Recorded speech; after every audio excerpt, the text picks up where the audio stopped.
For the auto industry, currently it's high time to meet the new CO2 standards which kick in 2020, which means 95 grams of CO2. And Opel goes electric now, so we are on the verge, of course, to meeting these important requirements, but also to bring now in the volume segments very emotional, easy to access and fun to drive electric cars or plug-in hybrids. We have worked hard to also improve our internal combustion engines. For example, the new Opel Corsa in every variant is providing better fuel economy and lower CO2 than the old version in its best and lowest CO2 number.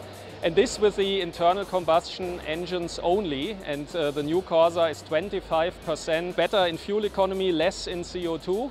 And this alone is a signal that the combustion engine has still a future in itself. And we are working very hard. You can also see it on the new Opel Astra, which we are relaunching in these days with 3-cylinder engines, brand new transmissions. And on the Astra we have gained 21% improvement. So it's still all open.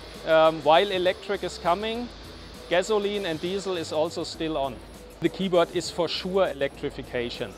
And battery electric vehicles will gain a lot of market share. We are, however, of the belief that we need to stay flexible, so we need to offer our customers solutions that may fit their use case best. So plug-in hybrids, for example, which can go, in the case of our Grandland X, up to 59 kilometers purely electric, so that can be enough for the day-to-day commuting. But we are also looking at very interesting technologies like fuel cell electric, which, by the way, we are developing in Rüsselsheim. Spoznajte torej novo Oplovo električno strategijo. Ta temelji na novi mali Corsi, električni in bencinski. Spoznajte tudi omenjeno Astro, ki uvaja tako napredne motorje in menjalnike.